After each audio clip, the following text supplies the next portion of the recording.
Om Shanti, Shanti, Shanti. Welcome everyone to Satsang.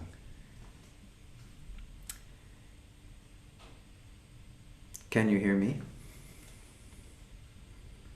Sound is good? Very good. We had some difficulty last time, so we've made a lot of adjustments across all of the equipment and in the software and so on. So hopefully everyone can hear this time. So welcome everyone to Satsang. This is quite an auspicious weekend here in India, in Tiruvannamalai, and around the world. It's been a very, very joyful and happy week here. It's been one celebration after another across the whole spiritual spectrum. On Thursday was Tamil New Year here in South India. So this was very beautiful. And Friday, of course, was Good Friday. Yesterday was full moon here at Arunachala, Purnima. And many people. And today, of course, is Easter, and we have ongoing Ramadan, and Passover has begun, and so it's been quite an auspicious weekend here. And the estimates by the local town are that over the last 4 days, some 2.5 million people have circumambulated Arunachala. So it's been quite joyful, and a lot of music and rain, lightning and thunder, and devotees singing and expressing their love for the Supreme. So it's been quite a joyful 4 days.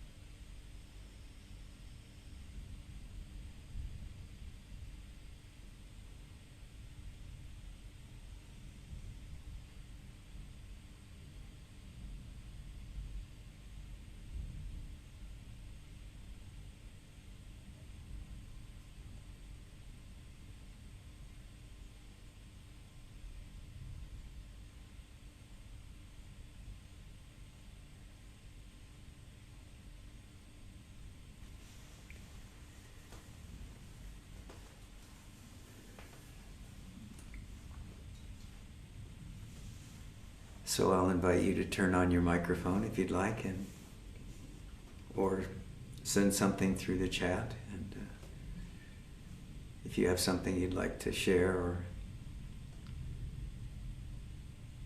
talk about.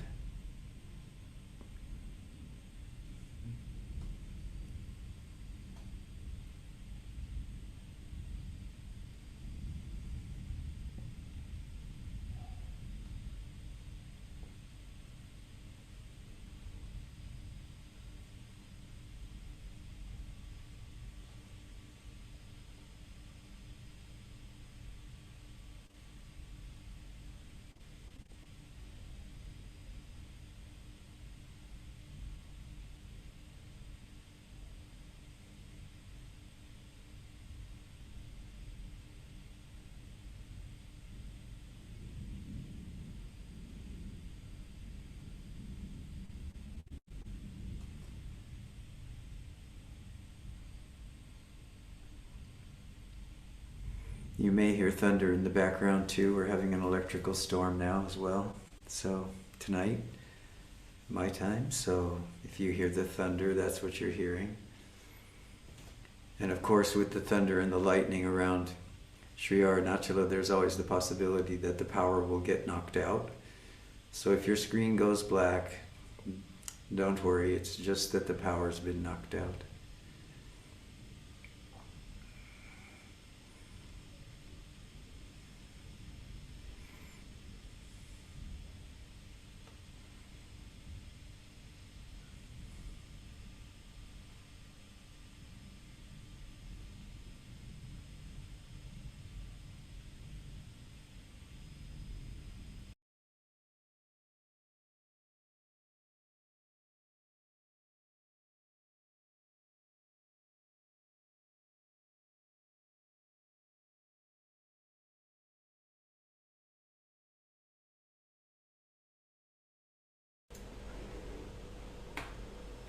Hello, Adna.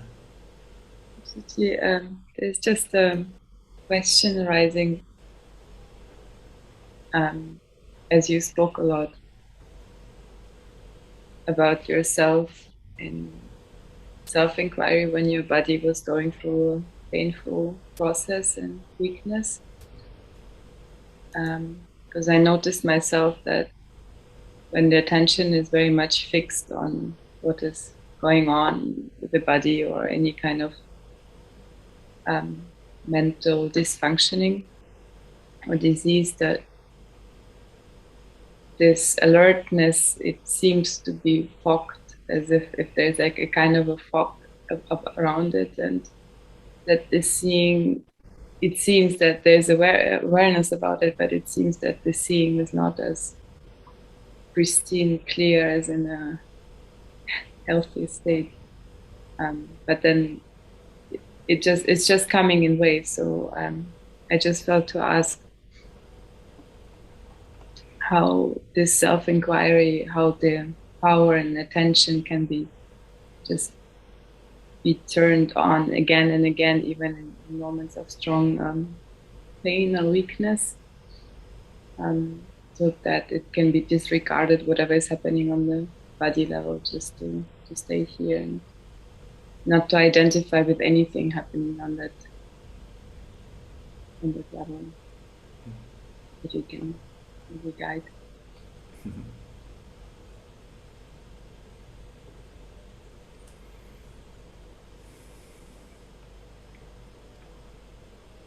Well, of course, you gave the answer yourself.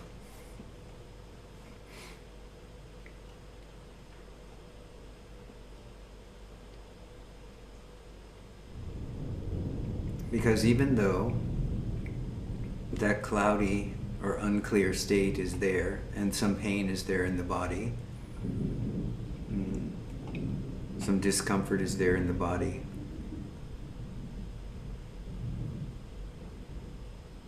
you said that you noticed that this lack of clarity is there.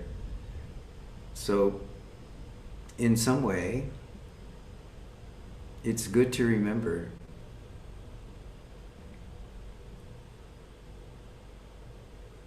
that you are engaged in the inquiry even when you notice unpleasant states. There's a tendency amongst the docs to think that the inquiry is really only working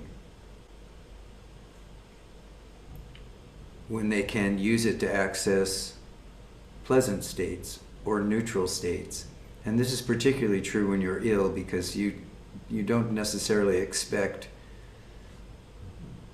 a pleasant state to come out of using the inquiry, doing your spiritual practices or whatever. Not really expecting that it will immediately turn everything pleasant again, even though the body is suffering. But there's very much an expectation that at the very least, your experience will become neutral, so that you can step away from the pain or the discomfort or whatever is rising and seeming to trouble you.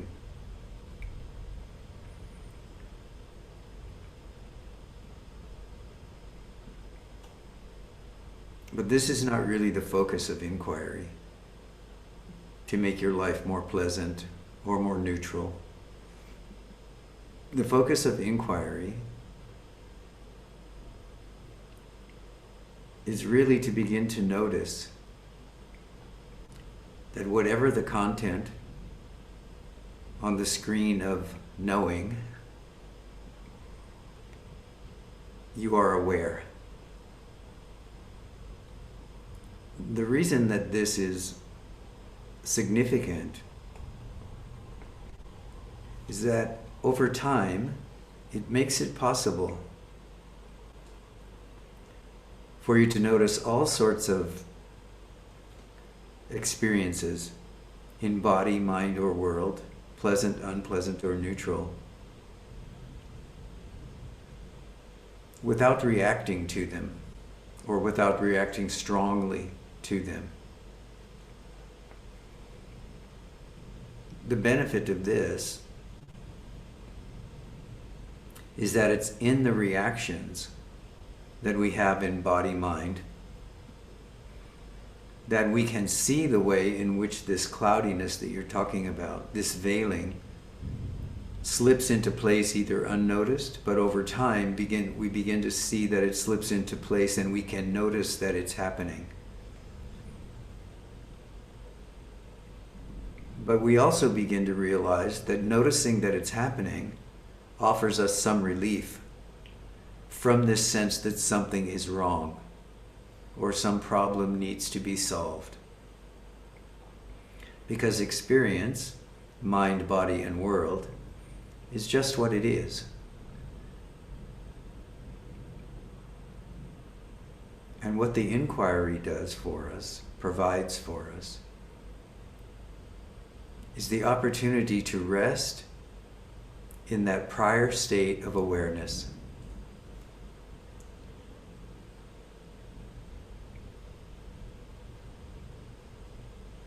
And to realize that to notice pain, discomfort, sickness, unpleasantness of some sort is not a barrier to the recognition that beyond all of this, I am that. I am that self, this awareness which is here.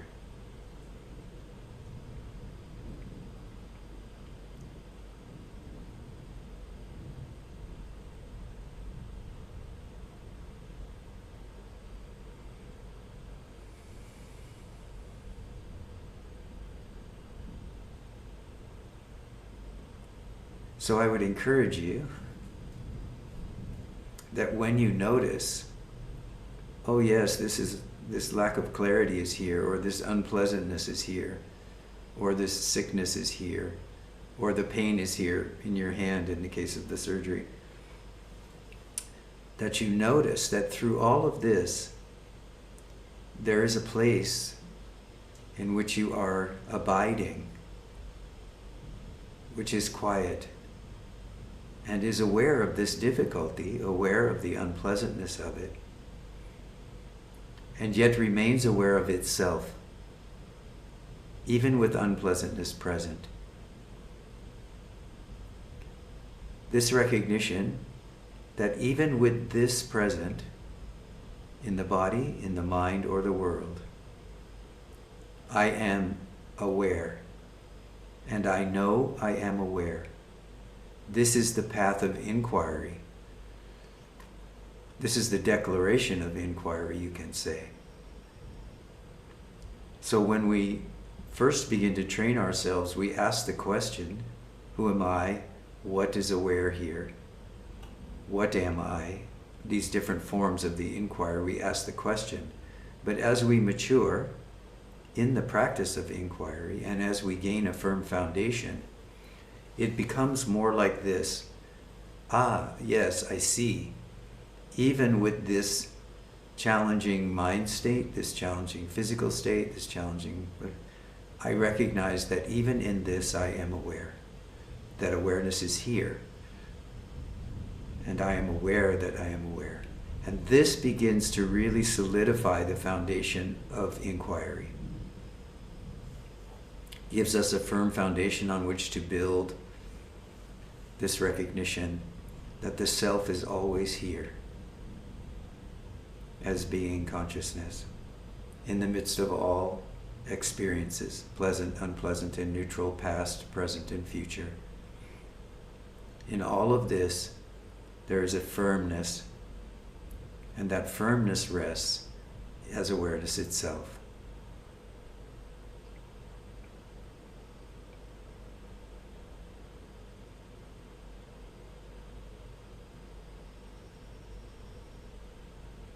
And slowly, hopefully, what happens for you over time is you begin to recognize that each moment of that recognition, that which is aware is here now. I am aware, even with this object here. that you begin to recognize that there's a joy in that. There's a freedom that begins to be felt. So that we're not trying to suppress what's happening in the body, mind, or world. We're simply trying to be present with it, in it, as it, and recognize that all of this experience in body, mind, and world is not other than consciousness itself. It is the same material that I am. So then all the underlying concern, problem solving, trauma, drama begins to fade away, because there's a recognition that what is here now is here in order to show that I am that which is aware.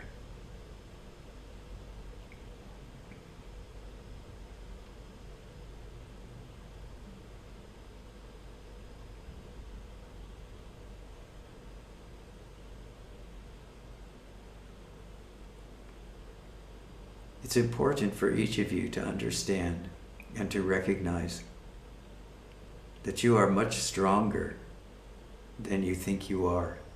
Because one of the things that comes along with sickness, with illness, with challenging mind states, is the notion that I cannot handle this, or I cannot do this, or I'm pulled back into this resistance to being. But I would really encourage you to begin to see that as time goes on and you continue your inquiry, you begin to realize that you are stronger than you thought you were. That you can be with things that you thought you couldn't be with before. That feelings can come, that pain can come in the body, that illness can come in the body.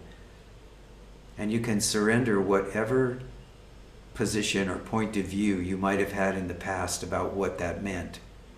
You can surrender it into the recognition that whatever is here is acting as a bell to remind you, I am aware. And it might be unpleasant. It might be the awareness that my body hurts. Or, in my case, that I had lost mobility and lost speech for a long period of time. But that doesn't change the fact that that which is aware is here through everything. And the more you're able to see this, and the more you're able to hold yourself in the position of recognition, the more the open heart flowers. The more compassion you have for yourself, the more compassion you have for others, the less judgmental you are. And so yes, these waves are still there, they're still going on, but now you are able to just ride on the surface of them without needing to dive deeply into them, judge yourself, judge another, judge the body, judge the situation. You are simply able to be here as loving awareness with whatever else is here at this moment.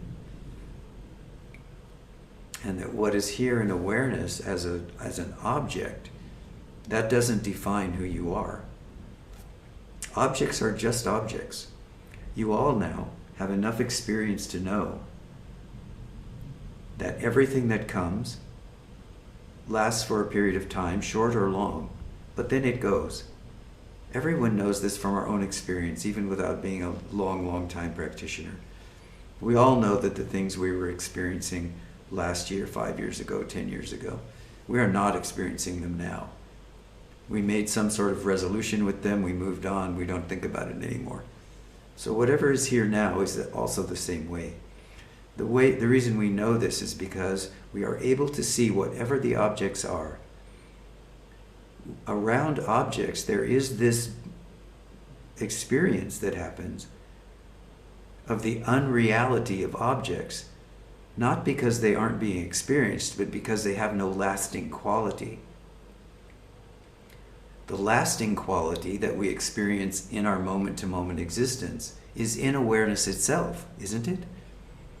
Throughout every experience, positive, negative, neutral, past, present, or future, the one thing which is always here is awareness. That which is aware of what the objects are. This is the only reality. The objects themselves are ephemeral. They're coming, we don't know why. They're going, we don't know why. And if we don't get caught up in that dance of I have to do something to make this go away, to change this, to change my mind about it, if we don't get caught up in that conversation, we simply are the witness, watching, surrendering. Everything passes. And what remains is that which is aware of whatever is passing.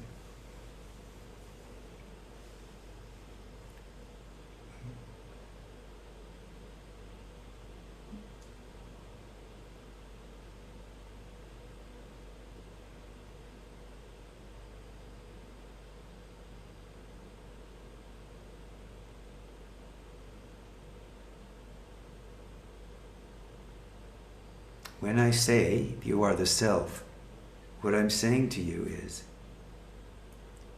you are the space in which all of this is being held. You are the space in which this belief or experience, I am the body, is being held. You are the space in which the recognition of the mind and its activity, its pleasantness, its unpleasantness, its tendency to stir things up when it's bored. All of this is rising in the awareness itself. This is what I mean when I say you are the self. You are the space in which everything is rising and falling.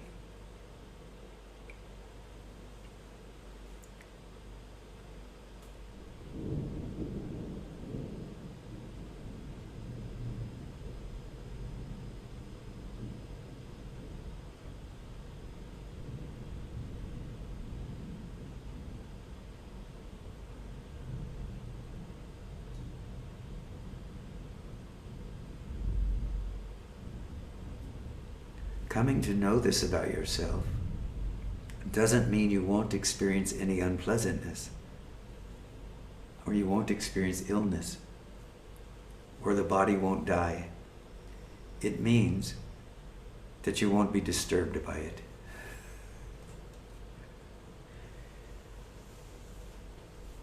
That you will go through what you need to go through, understanding that somehow whatever is here now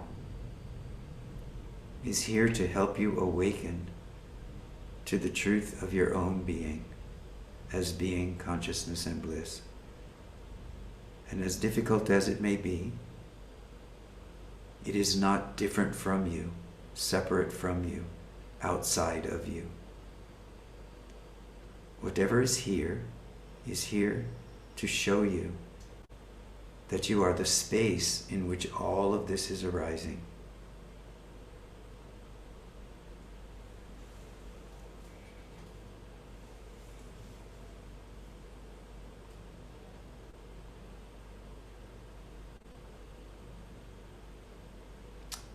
I've had several conversations this past week which eventually came down to the devotee saying, what does this say about me? That I am whatever, sick, struggling, I feel like I'm not able to remain present and clear. What does this say about me? I really want to make this clear. This doesn't say anything about you. Nothing whatsoever. You are not that which is coming and going. Don't identify with what is coming and going, even when it is coming and going for a long period of time. You are the space in which all of this is rising. You can see in that space, sometimes there are pleasant things arising, but they don't last. Therein lies their unpleasantness. Because that which is pleasant, we want to cling to. We try to keep it. We want it to last. But because we know it won't, we experience unpleasantness. Even before the pleasant part of the experience has ended, you can see this in your own mind. There is an anticipation that this pleasantness cannot last. This is based in experience, isn't it? Yes, it's based in experience. So a fright comes, oh no, this is very pleasant, but I won't get too attached because I know this won't last. So this can be the kind of a conversation that starts to go on consciously or unconsciously.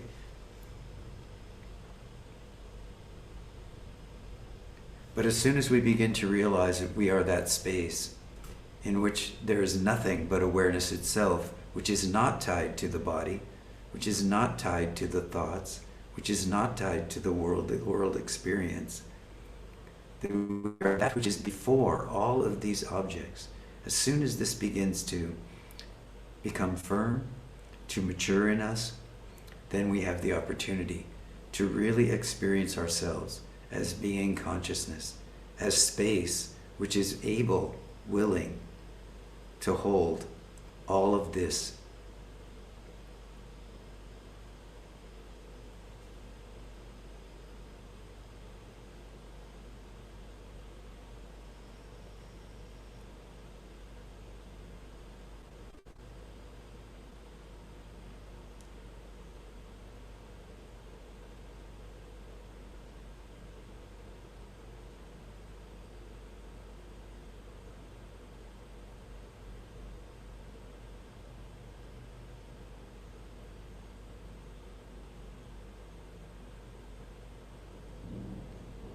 So when you're in the middle of an experience like Atma's describing, where she's been sick and she's also had some surgery and so on, when you're in the midst of this kind of experience, understand, remind yourself persistently that you are the self, that you are the awareness in which this difficulty is rising, staying for a period of time, and will fall from. You are that space itself. You are being, consciousness. The foundation in which all of this is known.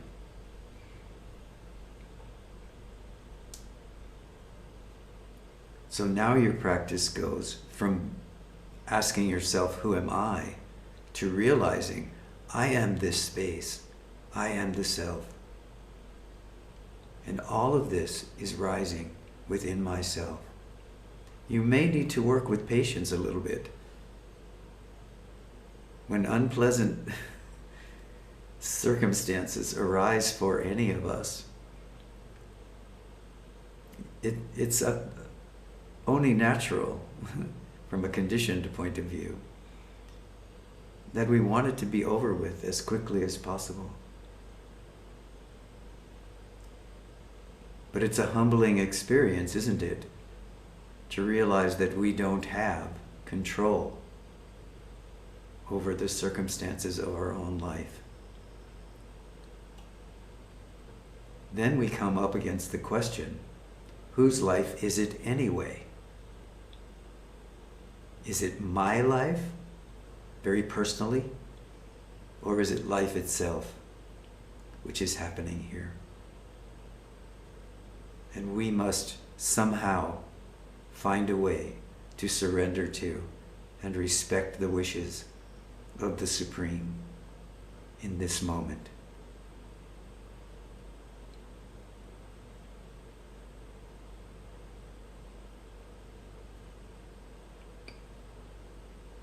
And in doing so, we open the space of our own heart, the space of our own being. And we say to life, here is more space. So yes, this unpleasantness is here, but there is more space here. So fill this space also. I am willing.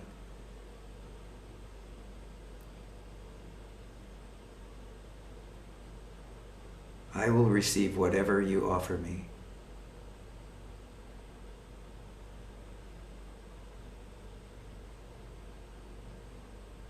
So at that moment, when the mind and the heart wants to shut down, to withdraw into limitation in order to escape, open, create more space.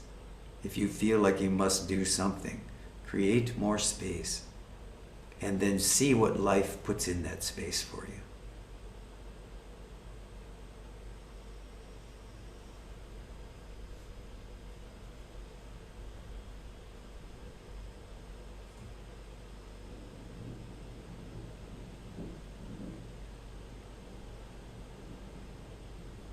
I know for myself, Atma, and this may be something that you can work with over the next few days,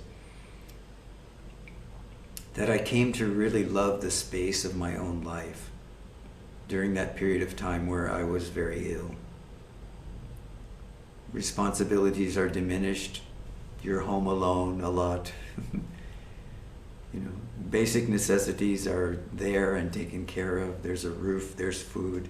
Things are happening that way. But aside from all of that, from needing to fix a meal or whatever, there was just a vast space that began to open up. It's in this space that we come to realize that we are so much more than this body, this mind, these circumstances. If we never have space, we don't realize this. This is why in all the contemplative traditions, even though we may not be able to meditate for hours every day, we're always encouraged, take a half an hour in the morning, take 20 minutes in the morning, take 20 minutes before you go to sleep at night, and open your heart, move into the space of your silence. Realize that there is a nature for you which is beyond body, mind, and world. All the contemplative traditions point toward giving yourself this time to recognize yourself as the silence of your own being.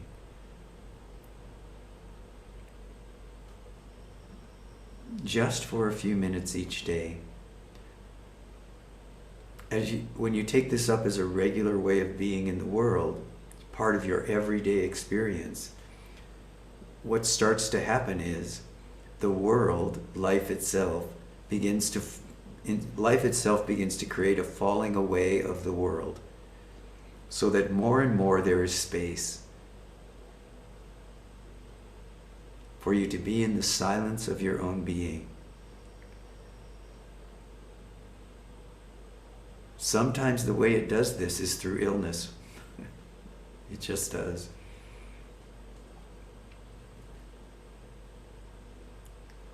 So you have been given a time out by life. So begin to realize that you've been given a blessing, not a problem to solve.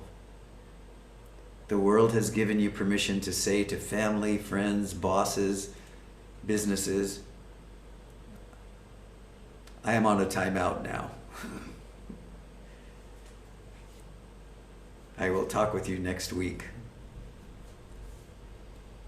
And you can move into this contemplative recognition that you love the silence, that you love not being quite so busy all the time, and that sometimes the body renders this great service of stopping you in your tracks, of stopping you from getting the next project going or being involved in the next activity.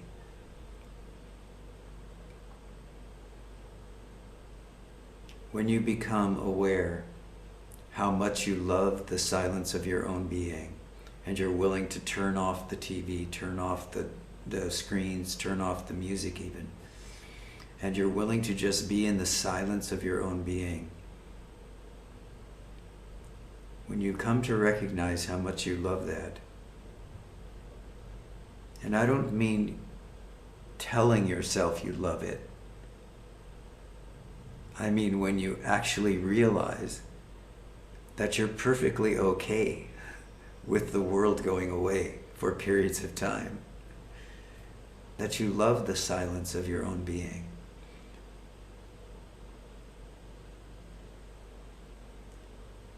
When you have this recognition, silence, periods of time of inactivity, they begin to come on their own. Where there doesn't need to be sickness in the body, there doesn't need to be disturbance, and you don't need to be fired from your job in order to take a break from it. All of this drama and trauma falls away and is replaced by a natural cycle of silence, and you begin to see it, that you have these periods of time where silence is coming and going in and out through, and your daily activity can go on, your business can go on, and yet somehow these spaces just seem to magically open up. An appointment gets canceled, something gets rescheduled, and suddenly you have an unexpected hour, day, or week. What do you do with it? Do you love that silence in that moment that you've been given? Or do you run around in a panic trying to fill it with all sorts of activity because you just don't know what to do with yourself if you have 4 days with no appointments? Begin to recognize that one of the reasons you are here in this moment, in this satsang, is because you are a person who loves silence.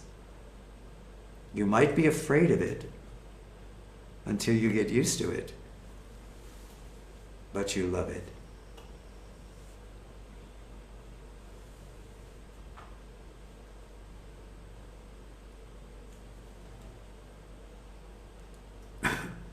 So accept it about yourself.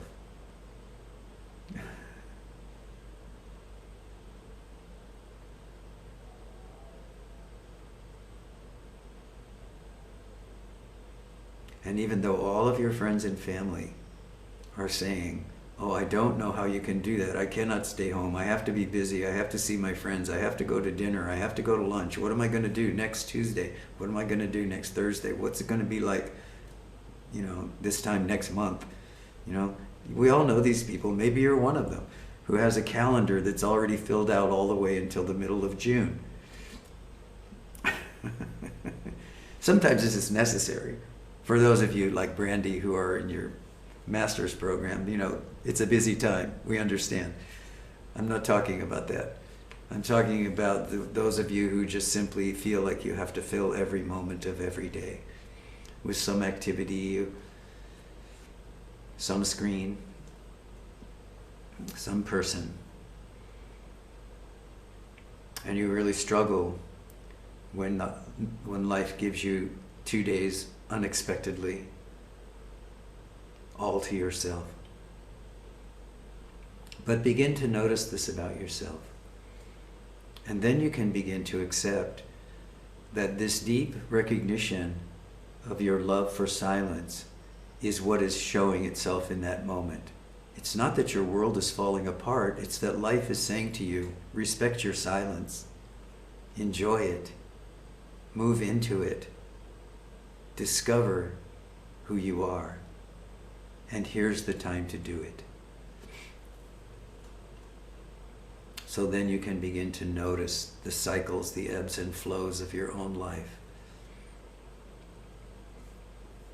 and embrace whatever is here now. When there is activity, there is activity. When there is nothing, there is nothing.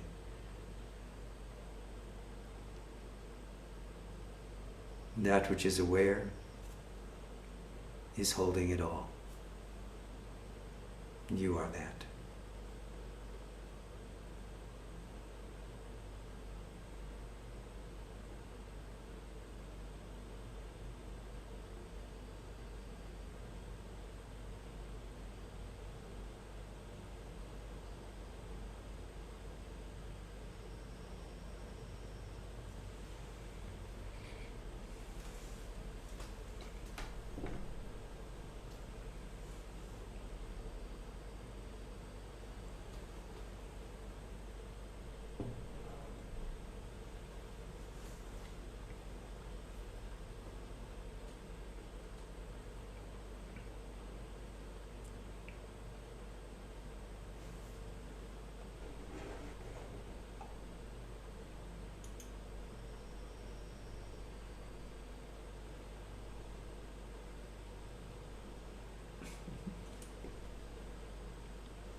Namaste. I'm very happy to be with you all again. Wish you all a good day for the rest of your day.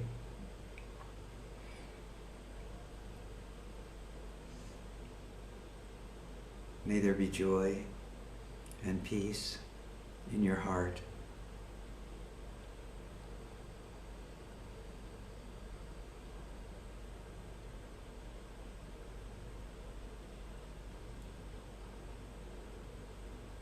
May you be a source of loving kindness and inspiration for all of those around you. May you come to know your nature as being consciousness and bliss. Hari Om Tat Sat.